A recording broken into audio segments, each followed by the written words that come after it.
नमस्कार विद्यार्थी मित्रांनो, माझं नाव सुहास भिसे. स्वागत आहे तुमचं सर्वांचं परत एकदा करंट अफेअर्स मराठी या आपल्या मायबोली भाषेतील एज्युकेशनल यूट्यूब चॅनलमध्ये. विद्यार्थी मित्रांनो, आज आहे 30 मे 2023. आजच्या दिवसाचे जेवढेही चालू घडामोडीचे महत्त्वाचे टॉप प्रश्न बनत असतील ते सर्व प्रश्न आपण या व्हिडिओच्या माध्यमातून पाहणार आहोत. तरी सर्वप्रथम आपण जर नवीन असाल, पहिल्यांदा या चॅनलवरील व्हिडिओ पाहत असाल तर चॅनलला या ठिकाणी अवश्य सबस्क्राइब सुद्धा करून घेऊ शकता. ठीक आहे, चला तर मग आपण आजच्या व्हिडिओला सुरुवात करूया. त्या अगोदर कालच्या व्हिडिओमध्ये जो काही शेवटचा प्रश्न विचारला होता त्या प्रश्नाचं उत्तर जाणून घेऊया. काय होता प्रश्न?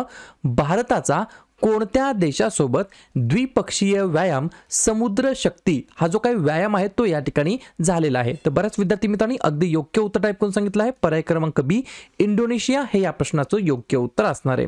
तर भारत आणि इंडोनेशिया या दोन देशाच्या दरम्यान या ठिकाणी समुद्र शक्ती नावाचा एक एक्सरसाइज आहे, द्विपक्षीय व्यायाम आहे, तो या ठिकाणी ऑर्गनाइज करण्यात आलेला होता. क्लिअर? आता पाहूया विद्यार्थी मित्रांनो प्रश्न क्रमांक पहिला. टोटल संपूर्ण व्हिडिओमध्ये 12 प्रश्न असतील. सुरुवातीपासून शेवटपर्यंत व्हिडिओ काळजीपूर्वक पहा. एक एक प्रश्न महत्त्वाचा आहे, तुम्ही कुठल्या एक्झामची तयारी करा. प्रश्न क्रमांक पहिला काय म्हणतो?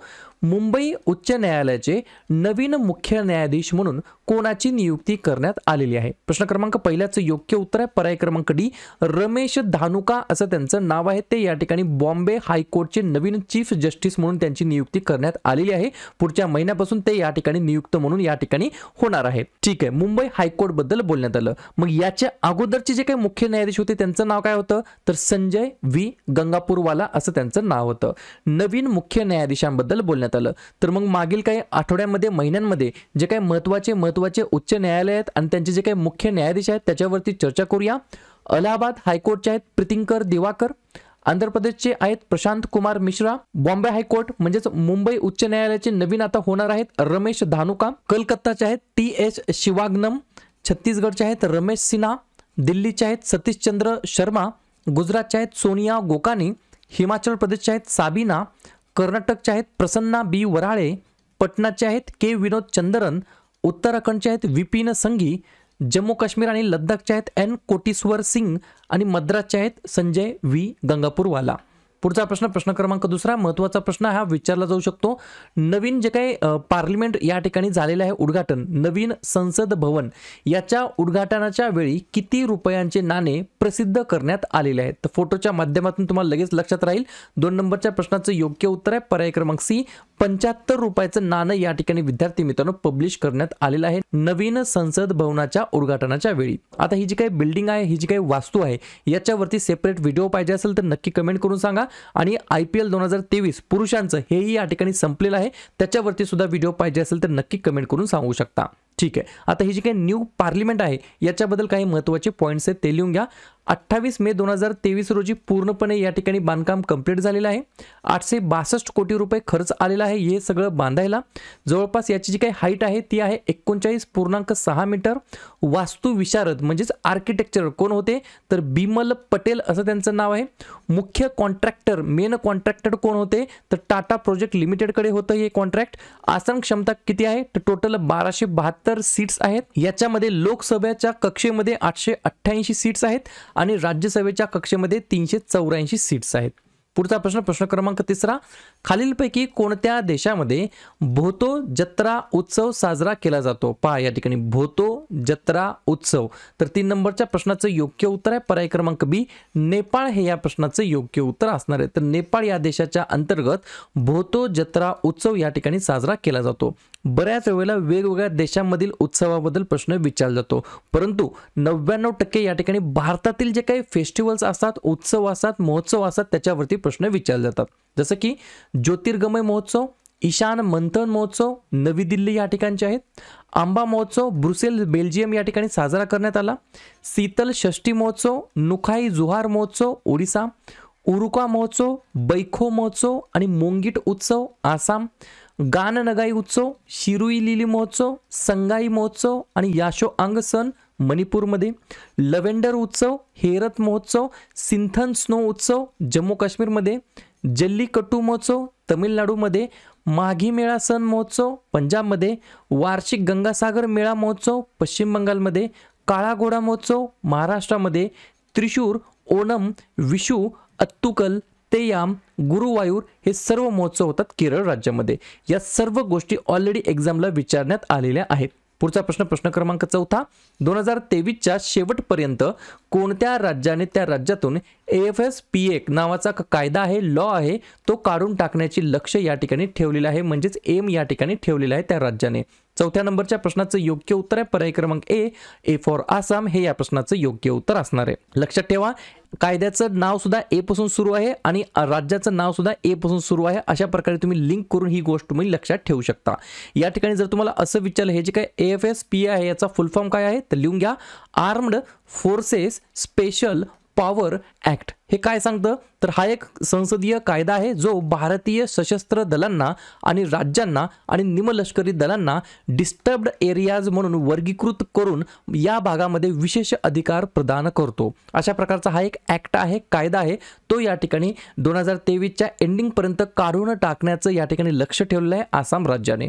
आसामबद्दल सांगायचं म्हटलं तर स्थापना झाली 1947 मध्ये. मुख्यमंत्री आहेत हिमंता बिस्वा शर्मा, राज्यपाल आहेत गुलाबचंद कटारिया आणि राजधानी आहे दिसपूर. या ठिकाणी 5 महत्त्वाचे राष्ट्रीय उद्यान आहेत काझीरंगा, मानस, डिब्रू सैखोवा, रायमोना आणि देहिंग पटाई आणि 2 महत्त्वाचे धरण आहेत पगलडिया आणि सुबानसिरी.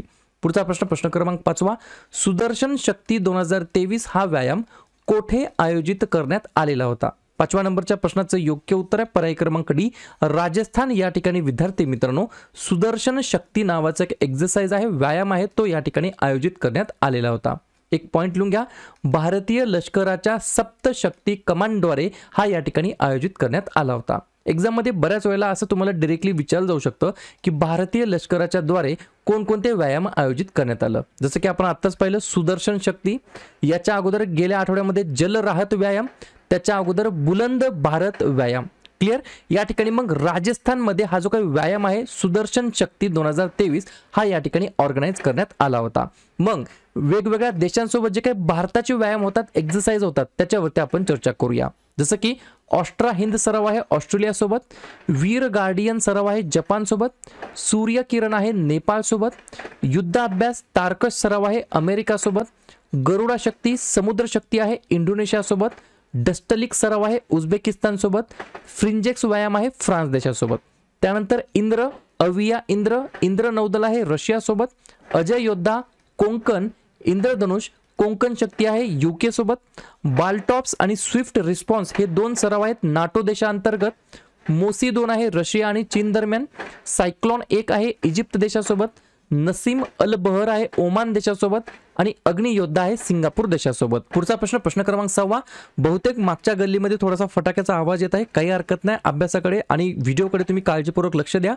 UN शांती सैनिकांचा आंतरराष्ट्रीय दिवस केव्हा साजरा करण्यात आलेला आहे.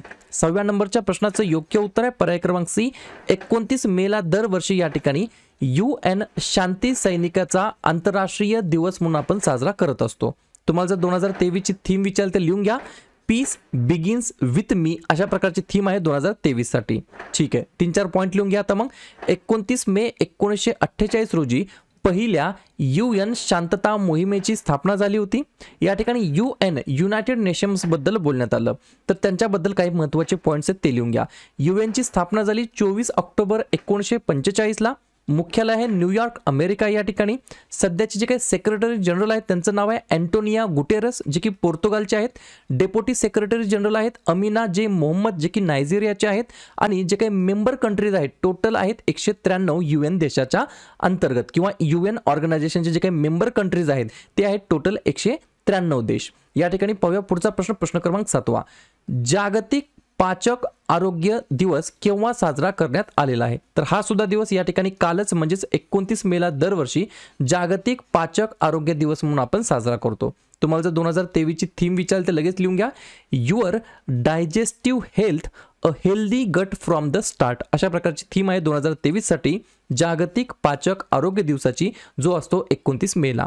प्रश्न कशा संदर्भात आहे महत्त्वाच्या दिवसाबद्दल. तर लगेच जो काही मे महिना सुरू आहे मे महिन्यातील जे काही महत्त्वाचे दिवस आहेत त्याच्यावरती आपण चर्चा करूया. जसं की 1 मेला 2-3 दिवस असतात. आंतरराष्ट्रीय कामगार दिवस, महाराष्ट्र आणि गुजरात राज्याचा राज्य दिवस आणि उज्ज्वला दिवस. 2 मे जागतिक दमा दिवस. मे महिन्याच्या पहिल्या मंगळवारी आपण जागतिक दमा दिवस साजरा करतो. 3 मेला असतो जागतिक पत्रकार स्वातंत्र्य दिवस. 4 मे कोळसा खाण कामगार दिवस, 7 मे जागतिक ॲथलेटिक्स दिवस, 8 मे जागतिक रेड क्रॉस दिवस, 11 मे राष्ट्रीय तंत्रज्ञान दिवस, 12 मे आंतरराष्ट्रीय परिचारिका दिवस, 14 मे जागतिक स्थलांतरित दिवस, 15 मे कुटुंबाचा आंतरराष्ट्रीय दिवस, 17 मे जागतिक दूरसंचार दिवस आणि जागतिक उच्च रक्तदाब दिवस, 18 मे जागतिक एड्स लस दिवस आणि आंतरराष्ट्रीय संग्रहालय दिवस, 20 मेला असतो सशस्त्र सेना दिवस. मे महिन्याच्या 3ऱ्या शनिवारी आपण सशस्त्र सेना दिवस म्हणून साजरा करतो. 21 मेला असतो दहशतवाद विरोधी दिवस, 22 मे जैविक विविधतेसाठी आंतरराष्ट्रीय दिवस आणि 31 मे तंबाखू विरोधी दिवस आणि पुण्यश्लोक अहिल्याबाई होळकर यांची जयंती. पुढचा प्रश्न क्रमांक 8. एडीबीने कोणत्या राज्यातील औद्योगिक कॉरिडॉरसाठी 141.12 दशलक्ष कर्जावरती स्वाक्षरी केलेली आहे? 8व्या नंबरच्या प्रश्नाचं योग्य उत्तर आहे पर्याय क्रमांक ए, आंध्र प्रदेश हे या प्रश्नाचं योग्य उत्तर असणार आहे. तर आंध्र प्रदेश या राज्यातील औद्योगिक कॉरिडॉरसाठी या ठिकाणी इंडस्ट्रीयल कॉरिडॉरसाठी 141.12 दशलक्ष डॉलर एवढ्या कर्ज करारावरती या ठिकाणी स्वाक्षरी केलेली आहे. कोणी? एडीबीने. बऱ्याच वेळेला आपण पाहिलं आहे एडीबी फुल फॉर्म काय आहे? एशियन डेव्हलपमेंट बँक, आशियाई विकास बँक असं मराठीमध्ये म्हणता येईल. ज्याचे अध्यक्ष आहेत मात्सुगु असकावा. मुख्यालय आहे मानलुआंग, फिलिपिन्स या ठिकाणी. स्थापना झाली 19 डिसेंबर 1966 आणि एडीबी देशाचे सदस्यत्व आहे 68 देशांकडे. पुढचा प्रश्न क्रमांक 9. भारतातील सर्वात मोठा 570 मीटरचा स्काय वॉक पूल कोठे बांधण्यात आलेला आहे? 9व्या प्रश्नाचं योग्य उत्तर आहे पर्याय क्रमांक डी, तमिळनाडू हे या प्रश्नाचं योग्य उत्तर असणार आहे. तर तमिळनाडू या राज्याच्या अंतर्गत या ठिकाणी 570 मीटरचा स्काय वॉक पूल या ठिकाणी बांधण्यात आलेला आहे. तमिळनाडूबद्दल सांगायचं म्हटलं तर स्थापना झाली 26 जानेवारी 1950ला. मुख्यमंत्री आहेत के स्टालिन, राज्यपाल आहेत एन रवी आणि राजधानी आहे चेन्नई. 4 महत्त्वाचे राष्ट्रीय उद्यान आहेत मन्नर मरीनची आखात, इंदिरा गांधी, मुदुमलाई आणि मुकुर्ती आणि 2 महत्त्वाचे धरण आहेत मेट्टूर आणि भवानी सागर. पुढचा प्रश्न क्रमांक 10. मुरली श्रीशंकरने आंतरराष्ट्रीय स्पर्धेमध्ये लांब उडी या क्रीडा प्रकारामध्ये कोणते पदक जिंकलेले आहे? तर पर्याय क्रमांक सी, गोल्ड मेडल या ठिकाणी जिंकलेलं आहे मुरली श्रीशंकरने. प्रश्न तुम्हाला फिरवून पण विचारला जाऊ शकतो की मुरली श्रीशंकर हा खेळाडू कोणत्या देशाचा आहे किंवा कोणत्या खेळाशी संबंधित आहे? तर आपल्या प्यारा भारतातील हा खेळाडू आहे आणि लांब उडी, लॉंग जंप या क्रीडा प्रकाराच्या खेळाबद्दल या ठिकाणी हा संबंधित आहे. या ठिकाणी मग ज्या काही वेगवेगळ्या स्पर्धा झाल्यात भारतामध्ये किंवा वेगवेगळ्या देशामध्ये त्याच्यामध्ये ते कोणी कोणी जिंकलेले आहेत, त्याचे विजेतेपद कोण आहेत त्याच्यावरती लगेच चर्चा करूया. जसं की फिफा अंडर-17 महिला विश्वचषक 2022 जिंकला आहे स्पेनने. सय्यद मुश्ताक अली करंडक 2022 जिंकला आहे मुंबईने. आशियाई स्क्वॉश चॅम्पियनशिप 2022 जिंकली आहे पुरुषाची भारताने. राष्ट्रीय क्रिकेट कर्णबधिर T20 चॅम्पियनशिप 2022 जिंकली आहे हरियाणाने. डेव्हिस कप 2022 जिंकला आहे कॅनडाने. विजय हजारे ट्रॉफी 2022 जिंकली आहे सौराष्ट्राने. अंधांचा T20 विश्वचषक जिंकला आहे भारताने. 2022चा फिफा वर्ल्ड कप जिंकला आहे अर्जेंटिनाने. FIH नेशन्स कप 2022 जिंकला आहे भारतीय महिला हॉकी संघाने. फिफा क्लब विश्वचषक 2022 जिंकला आहे रिअल माद्रिदने. रणजी करंडक 2023 जिंकला आहे सौराष्ट्राने आणि संतोष ट्रॉफी 2023 जिंकला आहे कर्नाटकने. पुढचा प्रश्न क्रमांक 11. जुगलबंदी नावाचे एक चॅटबॉट आहे तो कोणत्या कंपनीने लॉन्च केलेला आहे? तर पर्याय क्रमांक ए, मायक्रोसॉफ्ट हे या प्रश्नाचं योग्य उत्तर असणार आहे. तर मायक्रोसॉफ्ट या कंपनीने जुगलबंदी चॅटबॉट नावाचे एक चॅटबॉट या ठिकाणी लॉन्च केलेला आहे. ग्रामीण भारतासाठी, रूरल इंडियासाठी हे चॅटबॉट यूज करण्यात येणार आहे. जुगलबंदी अनेक सरकारी योजना तसेच जे काही स्कीम्स असतात, कल्याणकारी प्रोग्राम असतात त्याची माहिती देण्यासाठी हे चॅटबॉट लॉन्च करण्यात आलं आहे. हे विशेषतः ज्यांना इंग्रजी वाचता येत नाही, लिहिता येत नाही किंवा समजू शकत नाही त्यांच्यासाठी खूप फायदेशीर ठरणार आहे. तर अशा प्रकारचं मायक्रोसॉफ्टने जुगलबंदी नावाचं चॅटबॉट या ठिकाणी लॉन्च केलेलं आहे. पाहूया शेवटचा प्रश्न क्रमांक 12. जयसमंद वन्यजीव अभयारण्य कोणत्या राज्यामध्ये स्थित आहे? तर पर्याय क्रमांक ए, राजस्थान या राज्याच्या अंतर्गत या ठिकाणी विद्यार्थी मित्रांनो जयसमंद वन्यजीव अभयारण्य स्थित आहे. प्रश्न का महत्त्वाचा आहे? तर या ठिकाणी अलीकडेच जंगल सफारी सुरू करण्यात आली आहे त्याच्यामुळे हा प्रश्न एक्झाम मध्ये विचारला जाण्याची शक्यता आहे. सर्व गोष्टी समजल्या? तर अशा प्रकारे विद्यार्थी मित्रांनो हे होते 12 प्रश्न. उपक्रम कंटेंट हा जो काही प्रयत्न आम्ही सुरू केला आहे मराठी भाषेमध्ये मराठी विद्यार्थ्यांसाठी कसा वाटतो नक्कीच कमेंट करत चला. आणि या ठिकाणी तुमच्यासाठीचा आजचा खास प्रश्न, अल मोहाद अल हिंद हा जो काही संयुक्त नौदल सराव आहे तो कोणत्या 2 देशांतर्गत आहे? Bharat Indonesia, Bharat Saudi Arabia, Bharat Sri Lanka की भारत ऑस्ट्रेलिया? तर ज्या पण विद्यार्थ्यांना या प्रश्नाचं योग्य उत्तर येत असेल त्या प्रश्नाचं उत्तर तुम्ही कमेंट बॉक्समध्ये बिंदासपणे टाईप करून सांगा. या प्रश्नाचं उत्तर चुकू द्या, बरोबर येऊ द्या, काहीच हरकत नाही, परंतु ट्राय करणं, प्रयत्न करणं हे सर्वात जास्त महत्त्वाचं आहे. आणि दुसऱ्या दिवशी येऊन आपण दिलेल्या प्रश्नाचं उत्तर हे बरोबर आलं की चुकलं हे दुसऱ्या दिवशी येऊन चेक करणं, तपासणं हे देखील तितकंच जास्ती महत्त्वाचं सुद्धा आहे.